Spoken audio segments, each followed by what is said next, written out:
Welcome to Communicate to Lead, the podcast that empowers leaders and aspiring leaders to communicate with clarity and impact. I'm Kele Belton, CEO and successful entrepreneur, and your host for today. I'm here to equip you with all the essential tools and strategies to master effective communication and lead your team to success. As the founder and CEO of The Tailored Approach, my goal is to empower you to be the best leader you can be. So sit back, relax, and join me in today's episode as we dive into the art of communicating like a true leader. It's 3 a.m. and you're wide awake. Not because you can't sleep. You were sleeping. But now your brain has decided it's the perfect time to replay every email you didn't send, every project that's behind schedule, every meeting where you didn't say the right thing. And underneath it all, there's this low-level hum of anxiety that never quite goes away anymore. This constant feeling that you're forgetting something important, that you're letting someone down, that you're one mistake away from it all falling apart.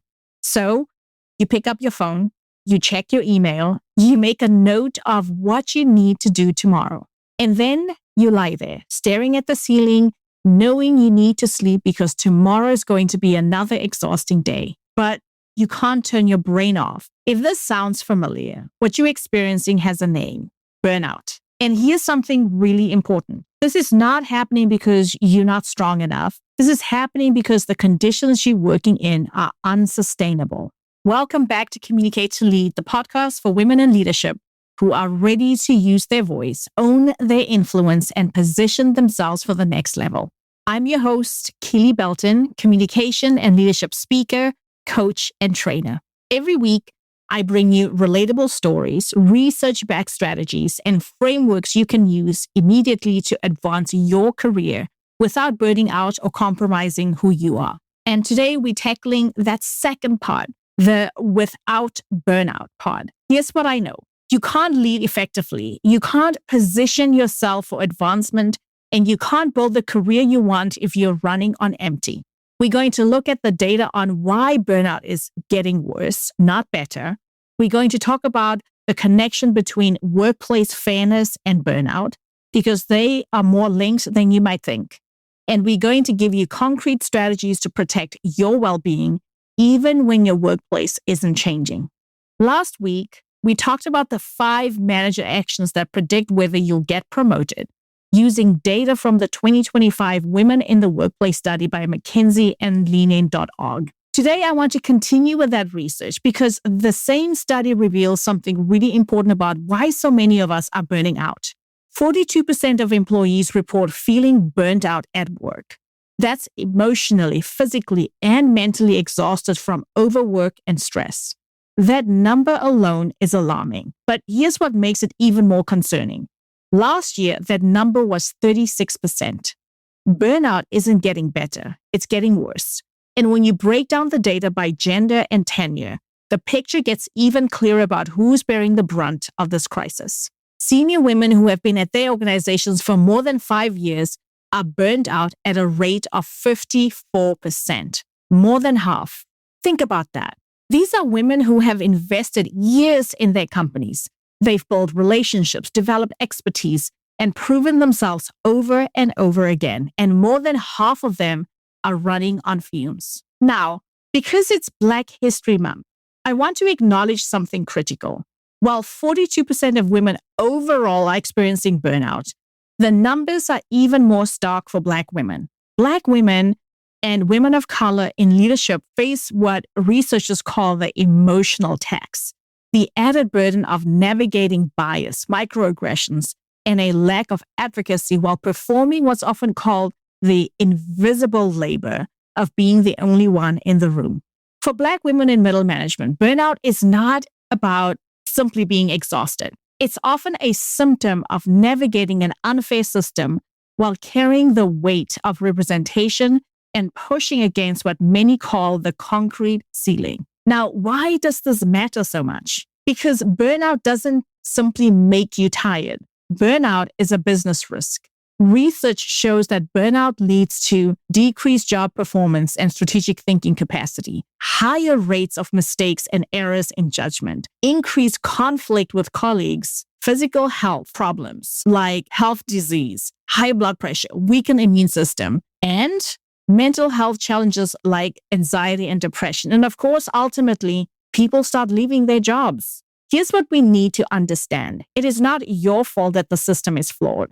But as a leader, it is your strategic responsibility to refuse to be a martyr for it. If you are running on fumes, if you are running on empty, you are a liability to your own career goals and the team you are leading.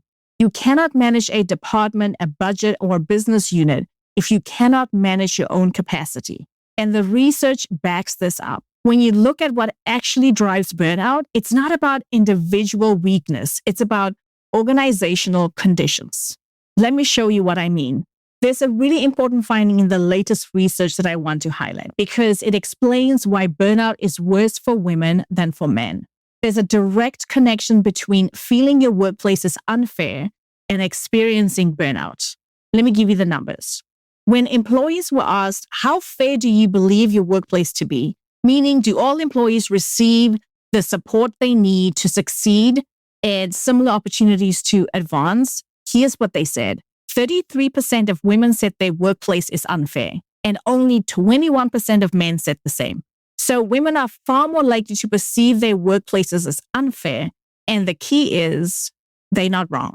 When you look at the actual data on who gets promoted, who gets sponsorship, who gets stretch assignments, and who gets manager support, women are consistently getting less. But what does this have to do with burnout? Well, everything. Because when you're working in an environment where you see less qualified people getting promoted ahead of you, where you're doing the work at the next level, but you are not getting recognized for it, where you're giving your all and it feels like it doesn't matter, that is frustrating and exhausting. It's demoralizing in a very specific way. And you start wondering, what's the point? Why am I working this hard if it's not making a difference? And that sense of futility, that feeling that your efforts don't matter, is one of the core drivers of burnout. There's also data that shows that employees who feel respected and valued at their organizations are 98% likely to feel motivated to perform their best work. But employees who don't feel respected and valued, only 52% feel motivated. That's a massive difference. And when you're not feeling motivated, when you still have to show up and perform and lead and deliver, that gap between what you're being asked to do and what you actually have the energy to do is exactly what burnout is. And here's another piece of the puzzle. Only about 1/3 of employees receive consistent support from their managers on things like career advancement, well-being, and feeling valued. So most people are working without the support they need in environments that aren't set up to help them succeed. And they are being told, you need to be more resilient. You need to manage your stress better. That's not fair, and it's completely unsustainable. Before we dive into the framework, I would appreciate your help with something. If you're finding value in this podcast, if these conversations are helping you see your leadership differently or giving you strategies you can actually use, would you take a minute to leave a review? Every review helps more women leaders like you find the show. When you leave a review on Apple Podcasts, Spotify, or wherever you're listening, it signals to the algorithm that this content is valuable, and that means another woman who is potentially struggling with the same challenges you're facing has a better chance of finding these strategies. Your review doesn't need to be long. Even a few sentences about what resonated with you is enough to make a difference. Okay, let's get back into it. If burnout is driven by organizational conditions, then what conditions actually prevent it? The research points to 3 things: fairness, respect, and support. Let me break down each one and what it looks like in practice. And as you listen to these, I encourage you to use them as a diagnostic tool. Because if you are too busy doing, you are not leading. Managers who over-execute or are completing tasks to compensate for unfairness often inadvertently signal that they are too valuable in their current role to be promoted. The system keeps using you to keep the execution machine running instead of developing you for senior leadership. As I describe these 3 conditions, Assess whether you are in an environment that supports senior growth or if you are simply being used. Here's condition 1, fairness. Fairness means that opportunities, resources, and recognition are distributed based on merit and need, not based on who you know, who you remind people of, or who's good at self-promotion. Fairness looks like clear, transparent criteria for promotions and raises, consistent application of policies across all employees, tracking outcomes by gender and race to catch disparities, and accountability when unfairness is identified. When fairness exists, people trust that their hard work will be recognized. They believe that if they do excellent work, they'll be rewarded. When fairness doesn't exist, people feel like they're on a treadmill, working hard but going nowhere. And that leads to burnout. Here's the second condition, respect. Respect means that all employees are treated with dignity, their contributions are valued, and they feel like they belong. And here's what respect could look like. Leaders actively listening to your ideas and concerns. Your work is being acknowledged and credited appropriately. You are not being talked over, interrupted, or dismissed in meetings. You feel safe to speak up, make mistakes, and take risks. The research is clear on this. Employees who feel respected are 98% likely to feel motivated to do their best. That drops to 52% for employees who don't feel respected. And here's the connection to burnout. When you feel respected, the hard work feels worthwhile. When you don't feel respected, you're going through the motions. That was condition 2. Here's the third condition, support. With support, we mean you have what you need to be successful, whether that's resources, training, manager investment in your development, or flexibility to manage your life outside of work.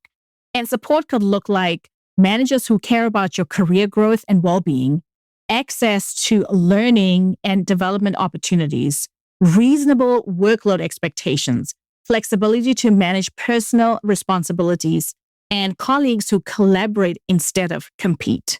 When you have support, you feel like you are not doing this alone. When you don't have support, you feel like you're constantly fighting an uphill battle. And fighting an uphill battle every single day is the recipe for burnout. So here's something worth considering. Think about your current workplace and honestly assess whether you have these 3 conditions. 1, do you work in a fair environment where you trust that merit actually matters? 2, do you feel valued for your contributions? And 3, do you have the support you need from your manager, from your organization, and from your colleagues? If the answer is no to any of these, you might be working in conditions that by design create burnout, which means you need to be intentional about protecting your capacity. So if you're wondering, what do you do when your workplace doesn't have those 3 conditions? Or you're wondering, how do you protect yourself from burnout when the environment is the problem itself? Here are 5 strategies that you can implement. Strategy 1, name what's happening. Stop blaming yourself. What if you recognize that what you're experiencing is a systemic issue, not a personal failure? You're not burned out because you haven't figured out the right productivity system or because you need to be more resilient. You're burned out because the organizational conditions you're working in are fundamentally flawed. Simply naming that, just acknowledging that the problem is the environment, not you, can be incredibly powerful because it shifts the question from what's wrong with me to what do I need to do to protect myself in this environment? That was the first strategy. The second strategy is all about protecting your decision-making equity. I know you probably heard about boundaries before, but I want to reframe what boundaries actually mean for leaders. Boundaries, as we know it, are not about work-life balance. They are about resource management. If you cannot manage your own capacity, you will not be trusted to manage an organizational budget or a multi-million-dollar project. Boundaries are about protecting the cognitive energy required to make high-stakes decisions. Here's what this looks like in practice. Instead of being stuck in low-level 8 p.m. meetings, you protect the strategic reserves you need to lead your department tomorrow morning. That might mean blocking focus time on your calendar for strategic thinking, not only completing tasks, saying, I can take that on, but I'll need to deprioritize Project X. Which would you prefer? Being strategic about which late night meetings you attend. If you work across time zones, You can't take every 9 p.m. call. So it's important that you prioritize the ones that actually require your presence. And next up, building in recovery time after unavoidable late meetings. So you're not depleting your capacity day after day after day. And then finally, delegating execution level work so you can focus on leadership level decisions. The key here is consistency. When you treat your capacity as a strategic resource, others will do the same. Strategy 3, build support outside your immediate team. If you are not getting the support you need from your manager or your organization, you need to build it elsewhere. This could mean finding a mentor or a sponsor at a higher level, joining a professional community or a women's leadership group, building relationships with colleagues in other departments who understand what you're dealing with, or working with a coach or a therapist. You can't do this alone. And if your workplace isn't giving you what you need, you have to create your own support system. And here's strategy 4, reclaim your strategic agency. Focus on what you can control. Shift your energy from doing more to leading more. As a manager, you cannot control the company culture, but you can control your output. Here's what this means.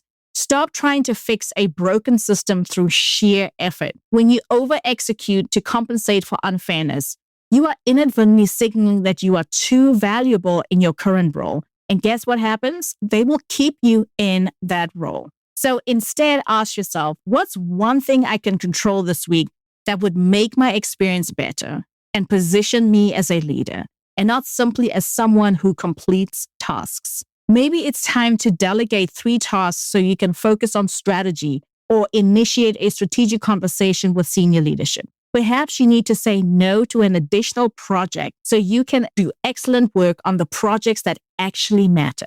When you stop trying to do everything and start leading strategically, you reclaim the agency you need as a senior leader. And here's the final strategy. Strategy 5, document everything, whether you stay or leave. If your workplace is unfair and you're not being respected and you're not getting the support that you need, it's time to start documenting. Keep track of projects you've led and their outcomes, instances where you've been treated unfairly, promises that were made and not kept, conversations about workload, support, or advancement. Documentation serves 2 purposes. If you escalate internally with HR, you'll have evidence. If you decide to leave, you'll have your accomplishments ready for interviews and negotiating. And speaking of leaving, sometimes burnout is not a sign that you need better boundaries or more support. Sometimes it's simply a signal that the environment itself is toxic, and no amount of individual coping strategies will fix it. Here are 4 signs it might be time to start planning your exit. The first sign is you've tried to address the issue and nothing has changed. You've talked to your manager about the workload, you've asked for support, you've set boundaries, and nothing has improved. That tells you everything you need to know about your organization's priorities. The second sign is your physical or mental health is suffering. You might experience trouble sleeping, constant anxiety, getting sick more often, feeling depressed. That's your body telling you something. Listen to it. Sign number 3, you can't remember the last time you felt energized by your work. Hard days are normal.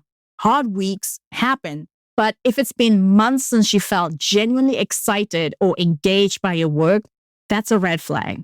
And finally, here's the 4th sign. You're staying because you feel like you should. And I get it. Perhaps you feel that you've invested so much time. You don't want to seem like a quitter. You're afraid of what people will think. Those are not reasons to stay. Now, let me be clear. I'm not suggesting you walk into your boss's office tomorrow and quit. In the current job market, that's probably not realistic or strategic. But recognizing that it's time to leave is different from actually leaving. It's about shifting your mindset from how do I make this work to how do I strategically plan my exit? That might mean starting to network and build relationships outside your current organization, updating your resume and LinkedIn profile, having exploratory conversations about opportunities, saving money to create a financial buffer, or being more selective about what you invest energy in at your current job. If you're thinking about planning a strategic exit, I encourage you to listen to episode 121 of this podcast. It's called the strategic off-ramp, your guide to planning your exit strategy. I walk you through the exact framework for leaving your job strategically, not impulsively. You deserve to work in an environment that respects you, supports you, and gives you a fair shot at success. If your current environment is not doing that, and it's not going to change, then the healthiest thing you can do for yourself is to start planning your next move. That does not mean you failed. It means you chose yourself. And sometimes that's the most powerful leadership decision you can make. And that's a wrap, my friends. If this episode resonated with you, you don't have to navigate burnout and leadership alone. We're kicking off the next cohort of the Ignite Your Leadership Power Accelerator in March. The Accelerator is a 12-week group coaching program for women in middle management who want to position themselves for senior leadership. Here's what you need to understand. The Accelerator is not about more work. It is the place where we rebuild your strategic capacity so you can move into senior leadership without burnout. We focus on the clarity, confidence, and credibility required to break the cycle of over-execution. You learn how to shift from doing more to leading more so you are positioned for senior roles. You'll learn how to protect your decision-making skills and manage your capacity like a strategic resource. Navigate unfair systems without becoming a martyr to them. And finally, build the visibility and credibility you need to advance without overworking. Join the waitlist. Click the link in the show notes. When you join, you'll get priority notification when registration opens, access to the masterclass, and an exclusive 10% discount on enrollment. Plus, you'll receive a resource on strategic visibility that I'm not sharing anywhere else. So click the link in the show notes. Make sure you join the waitlist. Let's make 2026 the year you step into senior leadership with your well-being intact. Until next Monday, my friend, I am Kele. Remind you that great communication is the foundation of inspiring leadership. Keep learning, keep growing, and remember to communicate to lead.